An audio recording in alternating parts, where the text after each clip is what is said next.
कृष्ण पटरानियों को जब पता चला ब्रजवासी आए हैं, तो उन्होंने पूछा राधा रानी भी आई हैं? तब किसी ने बताया, बोले हाँ किशोरी जी भी आई हैं। कृष्ण पटरानियों ने अहंकार वश, अपने रूप लावण्य के प्रति अहम वश किशोरी जी के दर्शन की अभिलाषा रखी। हम त्रिभुवन सुंदर हैं, स्वर्ग की भी अप्सराएं भगवान की पटरानियों को देख करके घूंघट कर लेती हैं, इतनी सुंदर हैं भगवान की पत्नियां। आज समस्त त्रिभुवन लोक नायक श्री कृष्ण की पत्नियां श्री किशोरी जी का दर्शन करने जा रही हैं, और इस अहंकार में जा रही हैं, क्या हमसे ज्यादा सुंदर हैं? बंधुओं, कल मैंने क्या बताया था? श्री जी, हमारे ठाकुर जी दिखेंगे ना, तो हो सकता है उसके बाद भी दोष आपके भीतर रहे, लेकिन श्री जी जिस दिन दिख गई ना, उस दिन दोष टिक नहीं पाएगा आपके भीतर। ठाकुर जी के दर्शन करके तो हम दोषों से निवृत्त करने की प्रार्थना करते हैं, पर श्री जी के सामने प्रार्थना करनी नहीं पड़ेगी। आपको अगर श्री जी ने देख लिया तो दोष टिकेगा ही नहीं आपके भीतर, ऐसी कृपा है हमारी श्री जी की। काम, क्रोध, लोभ, ईर्ष्या, द्वेष, अभिनिवेश जो भी हमारे भीतर है, ठाकुर जी के सामने जाओगे तो आपको प्रार्थना करनी पड़ेगी, नाथ हमारा क्रोध कम करो, नाथ हमारा मोह कम करो, हे नाथ हमारे लोभ को आप नष्ट करो। पर श्री जी के सामने जाके आपको कहना नहीं पड़ेगा। श्री जी यदि सामने आपको देख रही हैं तो जाती अनुभूति होगी कि आपका जो भी दोष था वो नष्ट हो गया। ठाकुर जी से तो करवाना पड़ता है, लेकिन श्री जी तो बिना कहे करती हैं। रुक्मणी आदि पटरानियां सब श्री जी से मिलने के लिए जैसे ही गईं, एक सुंदर शिविर जैसा लगा था, कपड़े का एक टेंट लगा था कुरुक्षेत्र में। जैसे ही उसमें प्रवेश किया, परम सुंदरी मृगनयनी कुंगराले केश, ऐसी अलकावलियां मुखमंडल पर आ रही हैं तो मानो ऐसा लग रहा है कि मानो शरद पूर्णिमा के चंद्रमा के आगे काले काले बादल घूम रहे हों। उस रूप लावण्य का दर्शन करके भगवान की अष्ट पटरानियां मोहित हो गई, बोलना भूल गई कि हमें कुछ कहना है, और आपस में चर्चा करने लगी, सौंदर्य तो इसे कहते हैं, हम किस बात का अभिमान कर, मतलब पहला रूप देखते ही अभिमान नष्ट हो गया कि हम सुंदर हैं, ये अभिमान था उनको। रूप लावण्य का दर्शन करके रुक्मणी आदि पटरानियों ने प्रणाम किया, हे राधिका जी हमारा प्रणाम स्वीकार करें। तब उस परम सुंदरी ने रुक्मणी जी को उठा करके हृदय से लगाया, बोले कि क्षमा करें, पर किशोरी जी की सहचरी हूं मैं, किशोरी जी तो भीतर विराज रही है, ये तो दासियों की कृपा है। यदि श्री जी की दासी देख ले तो अहंकार शून्य हो जाते हैं, श्री जी देख ले तो क्या होगा। अष्ट पटरानियों में से दो पटरानियों ने तो वहीं हाथ जोड़ दिए, बोले इससे ज्यादा सुंदर हम देख नहीं पाएंगे भीतर, जिनकी दासी इतनी सुंदर है, श्री जी कितनी सुंदर होंगी, हम यही प्रणाम करें। दासी कोई देख के लौट गई वहीं से। 6 पटरानियों ने भीतर प्रवेश किया तो जो सौंदर्य बाहर देखा उससे भी अति गुना ज्यादा सुंदर। प्रणाम किया, हे श्री जी हमारे प्रणाम को स्वीकार करो। उस सुंदरी ने भी हृदय से लगाया, बोले नहीं नहीं मैं दासी हूं, श्री जी भीतर विराज रहे हैं। अंत तो गत्वा रुक्मणी ही रह गई, बाकी सब तो बाहर से ही लौट गई दासियों को देख के, बोले हम देख ही नहीं पाएंगे श्री जी को। जैसे तैसे मूर्छा अवस्था रुक्मणी जी को आ रही है, इतना सौंदर्य इतना सौंदर्य। रुक्मणी जी को लग रहा है सुंदरता की इनकी दासियों की चरण की धूली भी नहीं हूं मैं, श्री जी कैसी होंगी। पर मन में अभिलाषा है, द्वारिकाधीश के चित्त में निवास करने वाली श्री जी को एक बार देखूं तो सही। और जब पूर्ण रूपेण अहंकार शून्य हो गई, देहाभिमान शून्य हो गई रुक्मणी, तब मुख्य भवन में प्रवेश किया तो अनंत कोटि उर्वशियों के सौंदर्य को भी लज्जित करने वाली, कोटि कोटि कामनियों को भी लज्जित करने वाली अनंत सुंदरी कन्याएं वहां खड़ी हैं, और उन अनंत सुंदर कन्याओं को भी लज्जित करने वाली परम सुंदरी श्री किशोरी जी मध्य में विराज रही। बोलो वृषभानु दुलारी की जय जय। वर्णन का विषय नहीं है बंधुओं। सोचो, उमड़ घुमड़ के वंशी बजाते हैं ठाकुर जी, कितनी गजगामनी आ जाए, कितनी मृगनैनी आ जाए, ठाकुर जी की वंशी बंद नहीं होती। लेकिन जब देखी वृषभानुजा ही विच उठी हूक, वंशी रह गई हाथ में, फिर ना लागी फूंक। ऐसे ही रह जाए ठाकुर, बजे ही ना है वंशी। इसीलिए हमारे वृंदावन में श्री जी घूंघट में रहती हैं, ताकि इनकी वंशी बजे, ताकि ये कृपा बरसा में। क्यों? यदि श्री जी ने अपनो घूंघट ऊपर कर लियो ना, तो त्रिभुवन नायक श्री कृष्ण भी, वो भी मोहित हो जाते हैं श्री जी के ऊपर। रुक्मणी जी मूर्छित होकर के गिर पड़ी किशोरी जी के चरणों में, देख ही नहीं पाई किशोरी जी का मधुर स्वरूप। अद्भुत है बंधुओं हमारी श्यामा जी। बंधुओं, एक बार मैं अपनी कथा में कह रहा था, और एक संत ने मेरी इस बात पर मोहर लगा के सिद्ध कर दिया, आप बिल्कुल सत्य कह रहे हो। मैंने तो मन का भाव कहा था कि हमारे श्याम सुंदर और श्री जी में यदि भेद हो तो कितना भेद है। रुक्मणी जी से किसी ने पूछा कि श्री जी कितनी सुंदर हैं, जो बाकी की पटरानियां भीतर नहीं जा पाई, उन सब ने रुक्मणी जी के बाहर आने के बाद पूछा कि किशोरी जी कितनी सुंदर हैं, ये बताओ। बोले सुनो, हमारे द्वारिकाधीश दिन भर के श्रमित, दिन भर के थके हुए जब रात्रि में आते हैं और आकर के शयन शैया पर लेटते हैं, अपने समस्त आभूषणों को उतार देते हैं, अपने केशों को खोल लेते हैं, घुंघराले केशों को, नेत्रों में थोड़ी थोड़ी नींद भरी होती है, आंखें थोड़ी थोड़ी लाल हो जाती हैं। ऐसे श्याम सुंदर थके हारे जब शयन शैया पर पौड़ते हैं, ऐसे पौड़े हुए श्याम सुंदर का यदि वर्ण कृष्ण से गौर कर दिया जाए तो ऐसा लगेगा मानो श्री जी लेटी हुई। इतनी सुंदर है श्री जी, कोई भेद नहीं बता सकता है, बिल्कुल एकाकार स्वरूप है। जैसे श्याम सुंदर है वैसे ही किशोरी जी हैं, बस ठाकुर जी श्याम वर्ण के हैं और किशोरी जी गौर वर्णा है। तप्त कांचन गौरांगी, सुनने का कहने का विषय नहीं है, श्री जी तो अनुभूति का विषय है। अनुभव करो, श्याम सुंदर को ध्याते रहो, एक दिन ध्याते ध्याते श्याम सुंदर ही किशोरी जी के रूप में प्रकट हो जाएंगे। श्री जी को अद्भुत स्वरूप है भैया। हमारी लाडली जू ने सब पर कृपा की और कृपा करके सब पटरानियां किशोरी जी को प्रणाम करके वापस पधारी। आगे बंधुओं भागवत में सुदामा चरित्र सुनाया गया। कृष्णस्यासीत् सखा कश्चित् ब्राह्मणो ब्रह्मवित्तमः विरक्तेन्द्रियार्थेषु प्रशांतात्मा जितेन्द्रियः। कृष्णस्यासीत् सखा कश्चित्, भगवान के एक सखा थे। एक बात बताएं आपको, भागवत में सुदामा जी का नाम नहीं है, भागवत में राधा रानी का नाम नहीं है। स्पष्ट राधा किशोरी जी के लिए संकेत करके राधा कहीं नहीं लिखा, स्पष्ट सुदामा शब्द कहीं नहीं लिखा हुआ। कई लोग पूछते हैं क्यों नहीं है, कई बड़े विवाद भी हुए, राधा नाम है कि नहीं है, आदि आदि सब विवाद। देखो वैष्णव का स्वरूप है, विवादों में नहीं पड़ता, निधान में पड़ता है, उसका कोई ना कोई निधान निकालता है। हमारे मन में भाव आता है भाई श्रेष्ठ जन जो होते हैं ना, उनका नाम उच्चारण नहीं किया जाता।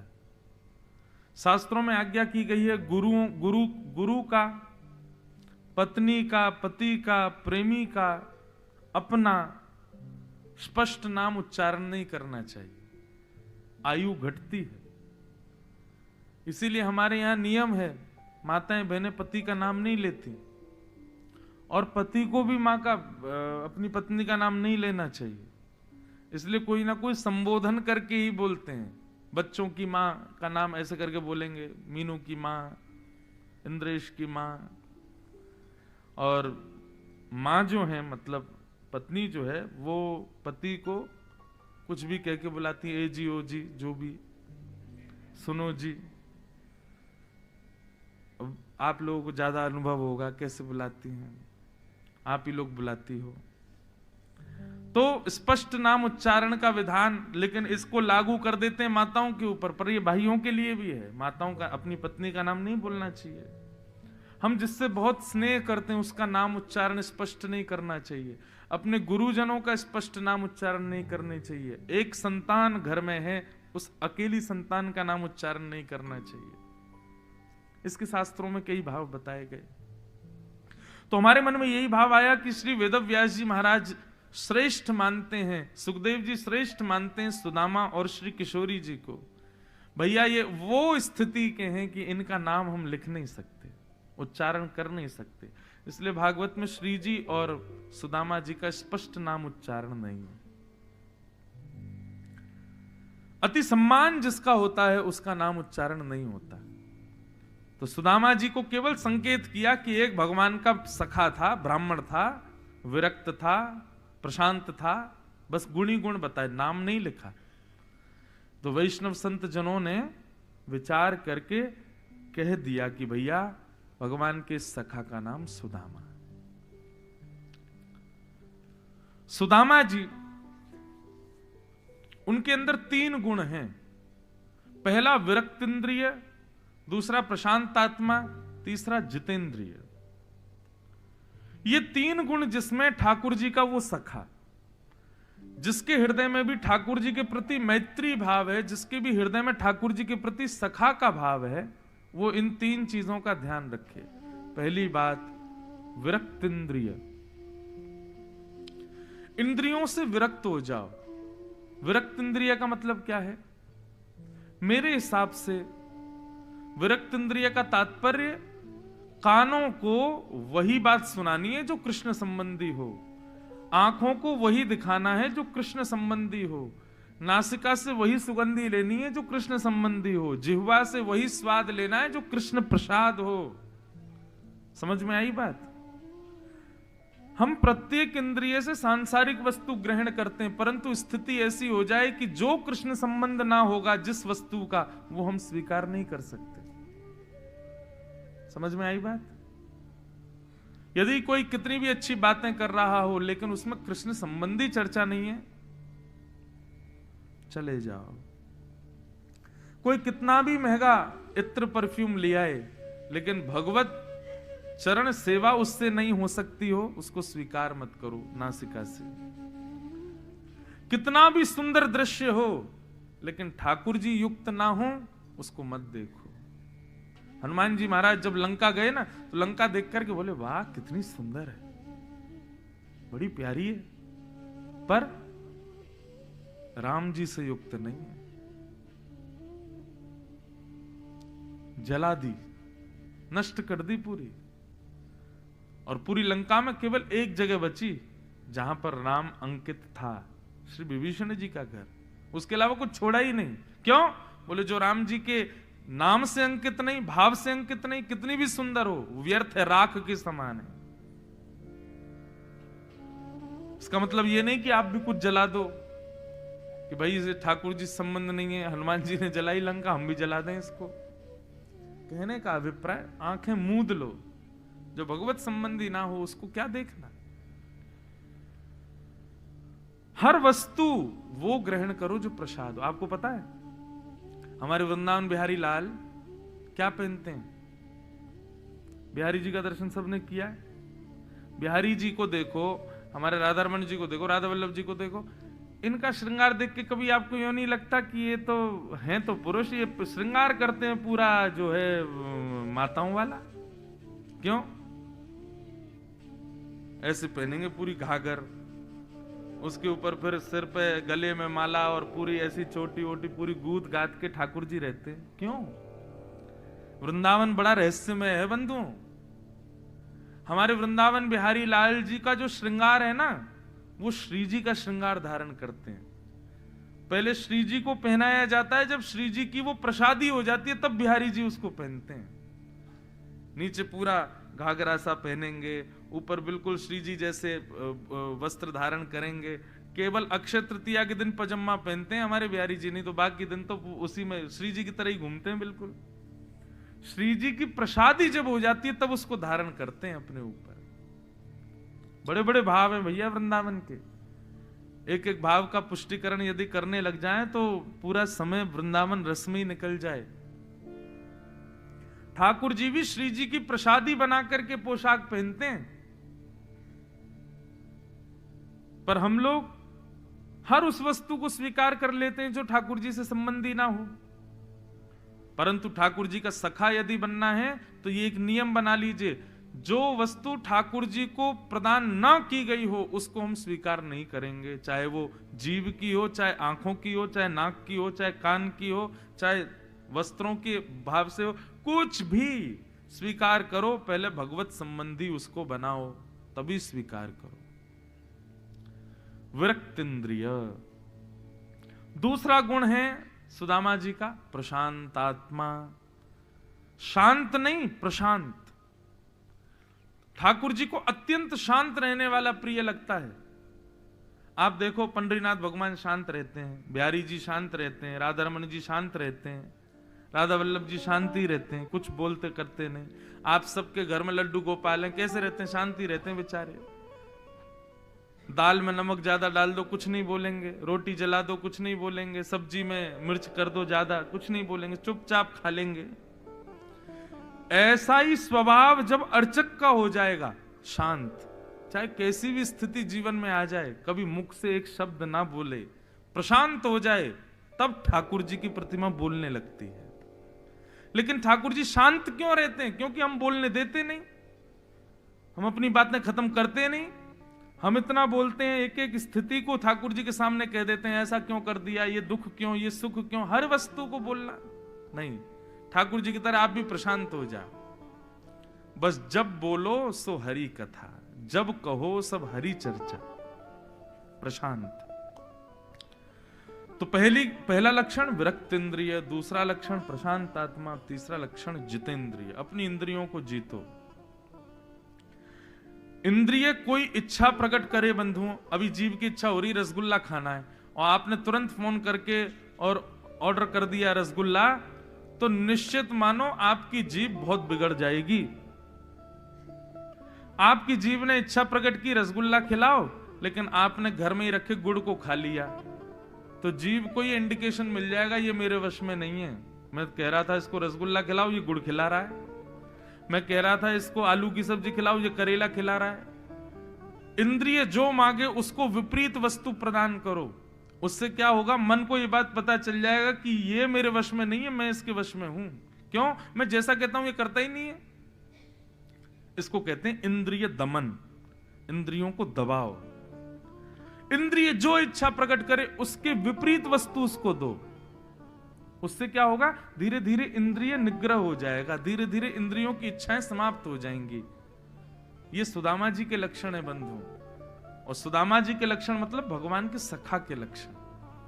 ये तीन लक्षण जिसमें आ गए, ठाकुर जी उसको सखा बना लेते हैं। सुदामा जी महाराज नित्य नेत्र बंद करके भगवान का दर्शन वहीं बैठे बैठे करते हैं, परंतु आज पत्नी ने हठ पूर्वक कहा जाओ द्वारिका, मेरी सौगंध है जाओ। सुदामा जी क्यों नहीं जाते हैं? कहीं मेरी दीनहीन अवस्था देख करके कृष्ण ये ना सोचे कुछ मांगने आया है। और सुशीला सुदामा जी की पत्नी वो इसलिए चाहती है कि इनकी दीनहीन अवस्था देख करके भगवान को लगे तो सही कि भाई ये मेरा मित्र है, कुछ दो इसको। दोनों के स्वभाव अलग है। सुदामा जी अपनी अवस्था दिखाना नहीं चाहते और पत्नी चाहती है कि कृष्ण को इनकी अवस्था दिखे, तब तो हमारा घर चले। बंधुओं, कैसा निष्किंचन प्रेम है सुदामा जी का। हम लोगों कैसे हैं, हमारा एक व्यक्ति से संबंध हो जाता है तो हम दुनिया भर में गाते हैं, इस श्रेष्ठ से हमारा संबंध, इस श्रेष्ठ से हमारा संबंध। लेकिन सुदामा जी कभी उजागर नहीं करते कि कृष्ण मेरा सखा है। क्यों? कृष्ण पे संशय नहीं होगा, लोग मेरे पे संशय नहीं करेंगे, कृष्ण पे करेंगे। बताओ, ऐसा दीनहीन सा सखा है कृष्ण का। इसलिए सुदामा जी द्वारिकाधीश के पास नहीं जाते कि कहीं मेरी अवस्था देख के ये ना सोचे कुछ मांगने आया है। परंतु आज पत्नी ने सौगंध दी, जाओ मिल के आओ। और सुदामा जी गए। जैसे तैसे द्वारिका पहुंचे, द्वारपालों से जाकर के कहा, भगवान हमारा नाम सुदामा है, हम द्वारिकाधीश के बचपन के सखा हैं, केवल उनको देखने आए हैं, मिलने की भी आवश्यकता नहीं, दूर से हमको दिखा दो बस, हम देख करके चले जाएंगे। प्रेम में बंधुओं ज्यादा चाह नहीं होती, और जहां बहुत चाह होती है ना, वहां प्रेम नहीं होता। प्रेम में चाह कम होती है।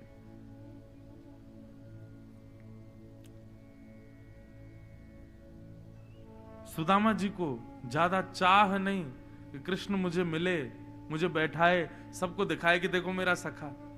सुदामा जी तो कहते हैं कोई खिड़की देख लो भैया, द्वारिका में ऐसी कोई खिड़की हो जहां से कन्हैया चलता फिरता दिख जाए, एक झलक देखते ही मैं वापस चला जाऊंगा। मुझे आवश्यकता नहीं कि उसके सामने मुझे बैठाओ, उसे बताओ कि भैया मैं आया हूं, मैं केवल उनको देखना चाहता हूं। कैसे निष्किंचन हैं श्री सुदामा जी। बंधुओं, मैं कथाओं में कहा करता हूं, हम चतुर बनने में कोई कमी नहीं छोड़ते। हम कितने चतुर बनते हैं, लेकिन ठाकुर जी को चतुर लोग बिल्कुल प्रिय नहीं। जो सहज है, जो सरल है, जो निष्किंचन है, जो भोला है, ऐसा व्यक्ति ठाकुर जी को बहुत प्रिय है। ज्यादा चतुराई में रहने वाले लोग संसार के प्रिय हो सकते हैं, लेकिन ठाकुर जी के प्रिय नहीं बन पाएंगे।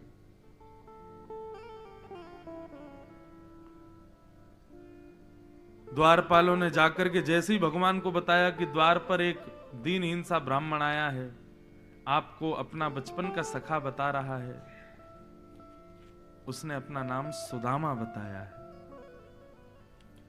सुदामा नाम सुनते ही ठाकुर जी स्तब्ध हो गए।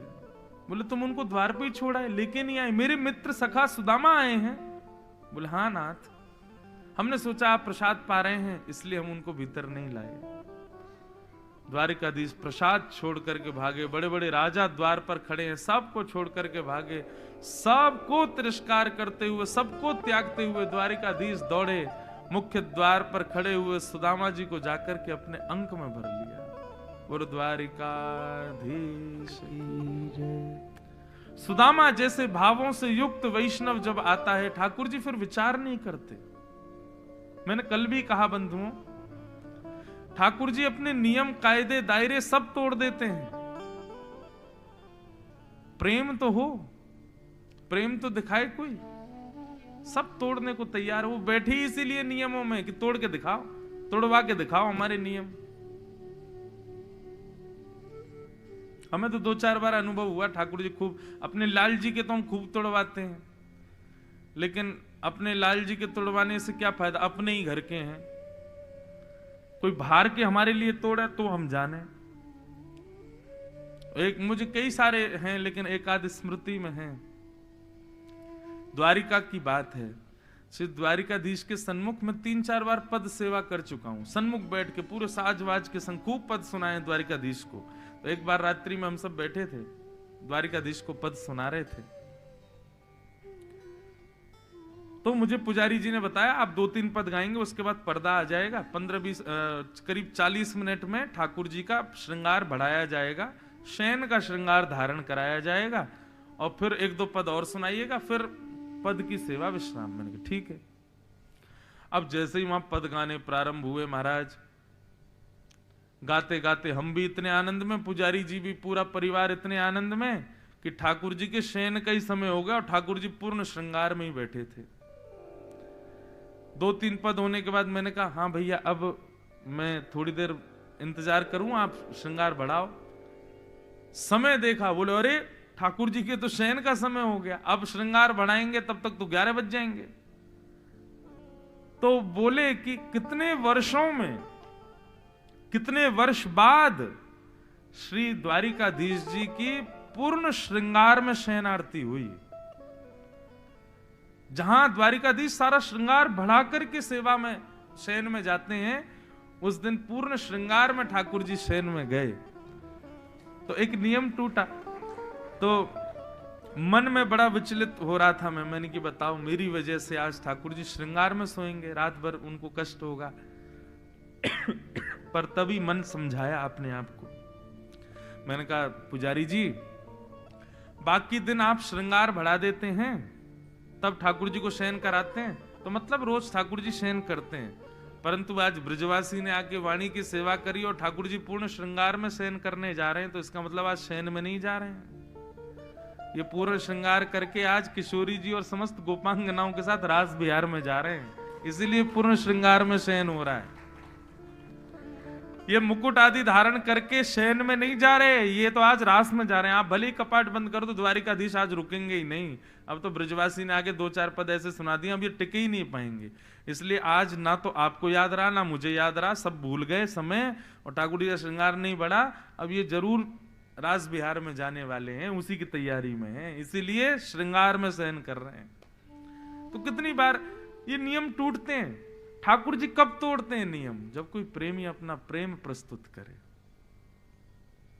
तोड़ते हैं ठाकुर जी नियम। भगवान दौड़ करके गए, सुदामा जी का स्वागत किया। देख सुदामा की दीन दशा, करुणा करके करुणा निधि रोए। पानी परात को हाथ छुयो ने, नैनन के जल सो पग धोए। सुदामा जी के चरणों को देखकर के ठाकुर जी को इतनी करुणा हुई कि नेत्रों से अश्रुपात होने लगा, और उसी अश्रु बिंदु के जल से ठाकुर जी ने सुदामा जी के चरण धोए। रुक्मणी जी को दे दिया, जाओ पूरी द्वारिका में इस जल का छिड़काव कर देना। तो सुदामा जी की चरण दल है, हमारी द्वारिका पवित्र हो जाएगी।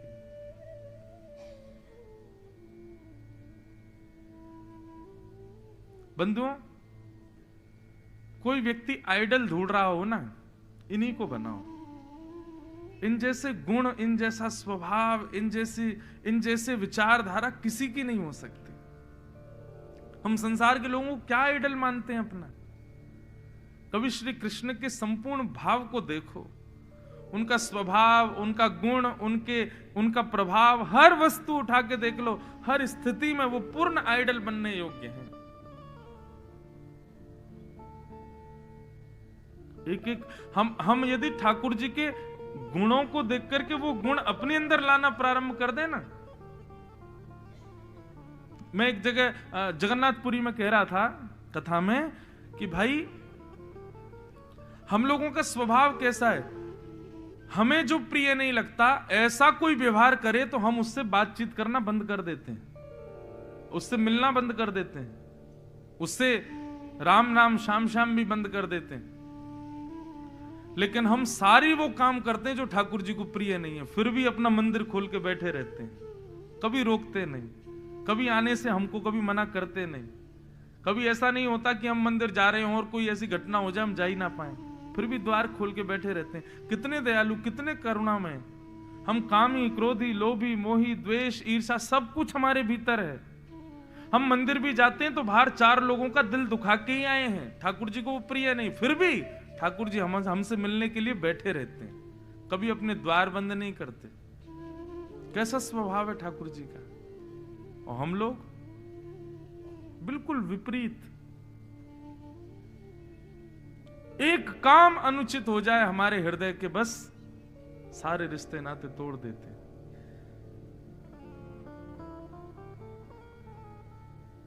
ठाकुर जी से सीखो क्षमा करना। बहुत क्षमा करते हैं ठाकुर जी।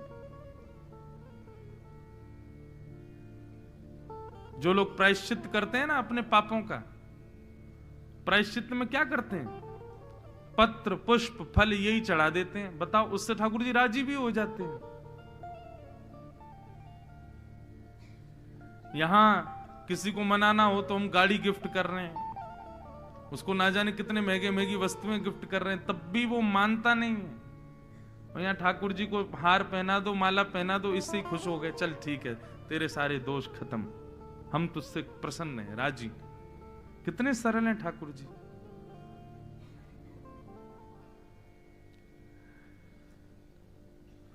तो जीवन में यदि गुण लाने हैं ना, तो श्री कृष्ण जैसे लाओ।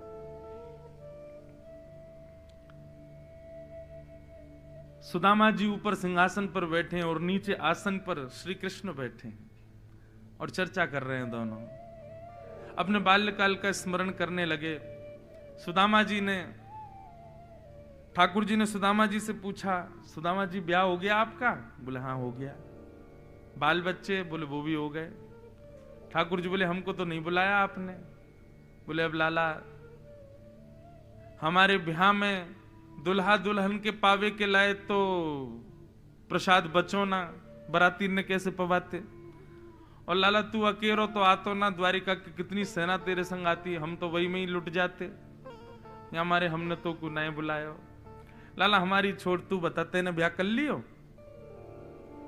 ठाकुर जी बोले बात बदलो, कोई और बात करो। नहीं नहीं लाला बता ना, तेरा ब्याह है को? ठाकुर जी बोले हाँ हो गया। कहाँ है भाभी, कहाँ है? बोले बात बदलो, कोई और बात करो। ये भाभी भाभी से मिलने का क्रम क्या? बोले नहीं नहीं हम आए हैं द्वारिका, हमारी बहू तो घर पे है, तेरी तो यही होगी, बता कहाँ है भाभी, कौन सी है? अब वहां तो इतनी सुंदर सुंदर सब खड़ी, हाथों में पात्र लिए। सुदामा जी को लगा द्वारिकाधीश है, कहीं उनकी सहचरी सखी ना हो कोई। भगवान बोले मिलना है भाभी से? बोले हाँ मिलना है। बोले रुको बुलाते हैं। ठाकुर जी ने इशारा किया, आओ भाई सब लोग। लाइन लग गई लंबी। सुदामा जी बोले अड़ोस पड़ोस की आ गई होंगी। कई बार महात्मा आ जाते हैं तो पूरी कॉलोनी आ जाती है दर्शन करने। मैं रुक्मणी प्रणाम, देवी चरसो भाग्यवती रहो। मैं जामवती प्रणाम, देवी चरसो भाग्यवती रहो। मैं सत्यभामा, मैं कालिंदी, मैं मित्रविंदा, सब प्रणाम कर करके जा रही हैं सुदामा जी को। ठाकुर जी कोने बैठे बैठे देख रहे हैं सुदामा जी को। सुदामा जी देख करके बड़े प्रसन्न हो रहे हैं। बोले लाला चल बढ़िया, आज तो खूब प्रणाम है रही है। 200-300 पत्नियां प्रणाम कर गई। सुदामा जी के तो हाथ पांव थक गए, पसीने आने लगे। सुदामा जी बोले लाला कितनी और हैं? बोले 16,108। ये सब अपनी है? भगवान बोले हम पहले ही मना कर रहे थे भाभी से मिलने की मत कहो, सब अपनी है। बोले लाला हमने तो एक ब्याह कियो, तू को नाए बुलायो तो तू इतनो नाराज है रो, और तेने इतने ब्याह किए, एक में ही बुला ले तो हमें। 16,108 ब्याह में कोई एक में आ जाते हम। ठाकुर जी बोले इतने में, कितने ब्याह में तो मैं खुद भी ना गए हो, मेरे बिना ही ब्याह है गो।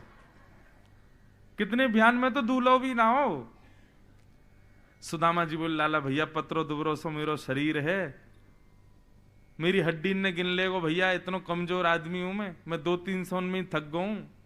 16,108 प्रणाम करके जाएंगे तो लाला मेरी तो हालत बहुत खराब हो जाएगी। एक काम कर, पत्नी 16,108 ने, पति तो एक ही है। बोले हाँ पति हम ही है। तो एक काम कर लाला, तू मुझको प्रणाम कर, मैं तू को आशीर्वाद दे दूं, वही से सबरी आनंदित रह जाएंगी। और बंधुओं द्वारिकाधीश दंडवत प्रणाम कर रहे हैं और सुदामा जी उनको आशीर्वाद दे रहे हैं। सब पत्नियों की ओर से पति प्रणाम कर रहा है। कैसा दृश्य रहा होगा। दीनहीन से श्री सुदामा जी बैठे हैं द्वारिका के सिंहासन पर। अक्रूर जी आदि सब लोग चमड़ उड़ा रहे हैं। उग्रसेन द्वारिका के राजा पंखा जल रहे हैं सुदामा जी को। लक्ष्मी आदि सब देवियां लाइन से खड़ी हैं हाथ जोड़ करके। और जगत नियंता जगदाधार तीनों लोगों को अपनी भ्रगुटी पर रखने वाला दंडवत प्रणाम कर रहा है सुदामा जी को। कैसा दृश्य रहा होगा। रोमांचित हो जाता है मन ठाकुर जी की लीला सुन करके, कह करके। सुदामा जी ने ठाकुर जी को उठा के हृदय से लगाया। बंधुओं हम सबकी अभिलाषा होती है धनवान बनना है, हम सबकी अभिलाषा होती है ऐश्वर्यवान बनना है, हम सबकी अभिलाषा होती है अपना नाम वैभव ऐश्वर्य यश इतना फैला देना है।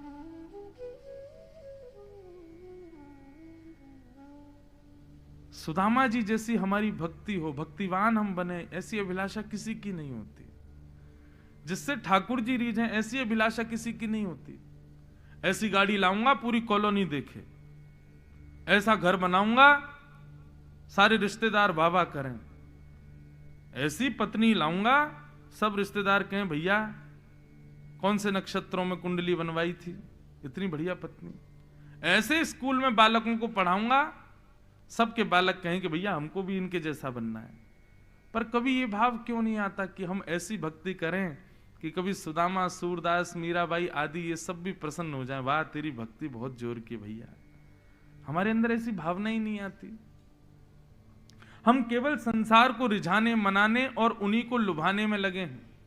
कभी ऐसी भावना क्यों नहीं आती कि श्री राधारमण लाल जी हमसे रीझें, श्री राधारमण लाल जी हमसे आनंदित हो जाएं। हम सब उस मिथ्या संसार को ही खुश करने में क्यों लगे रहते हैं? कभी ठाकुर जी की प्रसन्नता का भाव हृदय में क्यों नहीं रखते? सुदामा जी के पास वो कुछ भी नहीं था जो आज का मानव चाहता है, परंतु देखो दृश्य, स्वयं ठाकुर जी उनके चरणों में लेटे, लक्ष्मी हाथ जोड़ करके खड़ी है, अक्रूर आदि सब सैनिक चमड़ डोरा रहे हैं और द्वारिका के प्रमुख सिंहासन पर सुदामा जी बैठे। भगवान ने सुदामा जी को खूब संपत्ति प्रदान की। सुदामा जी ने पत्नी से कहा भैया देखो ये द्वारिकाधीश ने इतने बड़े बड़े महल बना के दे दिए, अब महलों में भजन तो होते नहीं। देखो एक बात कहें स्पष्ट, बुरा नहीं मानिएगा, बहुत व्यवस्थाओं में भजन नहीं होता। मैं जब पढ़ता था ना अपने गुरुजी से, आज भी पढ़ता हूं, अभी भी समय मिलता है तो गुरुजी पढ़ाने आते हैं। तो पहले जब गुरुजी मेरे को पढ़ाने आते थे तो मैं क्या करता था, अपने कमरे में बढ़िया बिस्तर के ऊपर चौकी लगा, चौकी के ऊपर कपड़ा बिछा, उसके ऊपर भागवत जी सजा के, तुलसी जी रख, ये रख वो रख, इतनी व्यवस्थाएं करी। गुरुजी आकर के हमको सीधा यही बोले, इतनी व्यवस्थाओं में कभी नहीं पढ़ पाओ। मैंने कहा तो गुरुजी कैसे पढ़े? बोले बिल्कुल अकिंचन निष्किंचन होकर के पढ़ो, तभी तुम्हारा अध्ययन हो पाएगा। तब ये सूत्र हमारे गुरुदेव से प्राप्त हुआ कि भाई बहुत व्यवस्था में भक्ति नहीं हो सकती। जो बहुत व्यवस्थाओं में रहता हो, बहुत व्यवस्थित जीवन जीता हो, ऐसे गद्दे पर सोना, ऐसा एसी लगेगा, ऐसी लाइट, ऐसा व्यवस्था, ऐसा कमरा, ऐसा ये, वो भजन नहीं कर सकते। भजन तो उसी का हो सकता है जो व्यवस्थाओं में रहता हो। हमारे वृंदावन में एक महाराज जी थे, वो क्या करते थे पता है? गद्दा लाए खरीद के, उसको फाड़ के उसमें से सारी रुई निकाल दी, उसमें कंकड़ भर दिए और कंकड़ भर के उस गद्दा पे बैठ गए। किसी ने आके पूछा, बोले बाबा जी कहा की हो तुमने? बोले भैया देखो है तो गद्दा, लेकिन कंकड़न को गद्दा है, भीतर से चुभ रहो है। तो बोले अगर रुई के गद्दा पे बैठेंगे तो जब नींद नहीं आनी होगी तब भी आ जाएगी, लेकिन ये कंकड़ को गद्दा है, यहाँ पे नींद तभी आएगी जब बहुत अति आ जाएगी, जब बिल्कुल ऐसी स्थिति हो जाएगी कि अब तो कंकड़ पे ही नींद आ रही है तभी नींद आएगी, उसके अलावा नींद आएगी नहीं। उतनी देर भजन तो बनता रहेगा कम से कम। अब गद्दा पे बैठे हो, सोफा पे बैठे हो, तब तो कथा है रही हो महाराज और उबासी ले रहे हैं, ऐसा स्वर आवे कभी कभी तो मुझे लगा कोई बंसी में कोई स्वर आया, लेकिन पता चला नहीं, एक सज्जन ने उबासी ली है। इतनी व्यवस्थाओं में कथा सुनी जाती है, इतनी व्यवस्थाओं में भजन होता है ना। व्यवस्थाओं में भजन कथा नहीं हो सकते। कथा सुननी है, भजन करना है, भगवत प्राप्ति करनी है तो थोड़ा व्यवस्थाओं का त्याग करना पड़ेगा। एक